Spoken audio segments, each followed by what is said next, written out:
Hi friends, അപ്പോൾ ഇന്നത്തെ നമ്മുടെ വീഡിയോയിലേക്ക് എല്ലാവർക്കും സ്വാഗതം. ഇന്നും ഒരു ചെറിയ കുക്കിംഗ് വീഡിയോ ആണ് ഞാൻ ചെയ്യാൻ പോകുന്നത്. അതിന് വേണ്ടിയിട്ട് ഞാൻ 2 സവാള എടുത്ത് കുഞ്ഞു കുഞ്ഞായിട്ട് അരിഞ്ഞ് ഒരു പച്ചമുളക് കൂടി അതിൽ അരിഞ്ഞ് വെച്ചിട്ടുണ്ട്. അതുപോലെ തന്നെ ഒരു ടൊമാറ്റോയും 3 മുട്ടയും ഒരു 2 കഷ്ണം വെളുത്തുള്ളിയും കുഞ്ഞു കഷ്ണം ഇഞ്ചി എല്ലാം കൂടെ ചതച്ചതും ഒക്കെ അവിടെ എടുത്ത് വെച്ചിട്ടുണ്ടേ. അപ്പോൾ അതൊക്കെ കണ്ടപ്പോൾ മനസ്സിലായി കാണും. ഇന്ന് നമ്മളൊരു മുട്ടത്തോരനാണ് കേട്ടോ. സിമ്പിളായിട്ടുള്ളൊരു മുട്ടത്തോരനാണ്. സിമ്പിളുമാണ്, ടേസ്റ്റിയുമാണ് കേട്ടോ. എല്ലാവരും ഒന്ന് ട്രൈ ചെയ്ത് നോക്കുകയും വേണേ. അപ്പോൾ ഇതാ ഞാൻ പാൻ വെച്ചു, എണ്ണ ഒഴിച്ച് കടുകിട്ട് വറ്റൽമുളക് ഇട്ടു.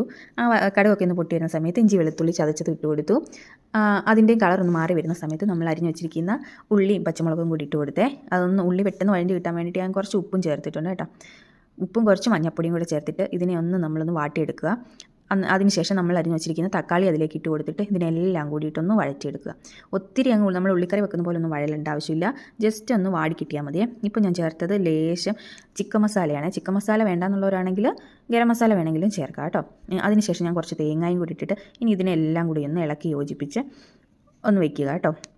ഇനി നമുക്കിതിനെ ഒന്ന് സൈഡിലേക്ക്, നമ്മുടെ ഈ കൂട്ടിനെ ഒന്ന് സൈഡിലേക്ക് മാറ്റി വെച്ചിട്ട് നമ്മുടെ മുട്ടകൾ 3 എണ്ണവും നമ്മളതിലേക്ക് നടുക്കോട്ട് നമ്മൾ പൊട്ടിച്ചൊഴിച്ച് കൊടുക്കുക കേട്ടോ. 3 മുട്ടയും നടുക്ക് പൊട്ടിച്ചൊഴിച്ച് കൊടുത്തിട്ട് അതൊന്ന് വാടി വരുമല്ലോ. ആ ഒരു ടൈമിൽ നമ്മൾ എന്ത് ചെയ്യണം, ഇതെല്ലാം കൂടിയിട്ട് അങ്ങ് കൂട്ടി യോജിപ്പിക്കുകയാണേ. കൂട്ടി യോജിപ്പിച്ച് നമ്മളിതിനെ അങ്ങനെ തന്നെ നമ്മളിതിനെ എന്താ പറയണ്ടേ, നല്ല റോസ്റ്റ് ആക്കി എടുക്കുക. നമ്മുടെ മുട്ട റോസ്റ്റ് ഇവിടെ റെഡി. എല്ലാവരും ഒന്ന് ട്രൈ ചെയ്ത് നോക്കുക. സൂപ്പർ ടേസ്റ്റാണ് കേട്ടോ. പുതിയൊരു വീഡിയോ ആയിട്ട് കാണുന്നവർ ടാറ്റാ.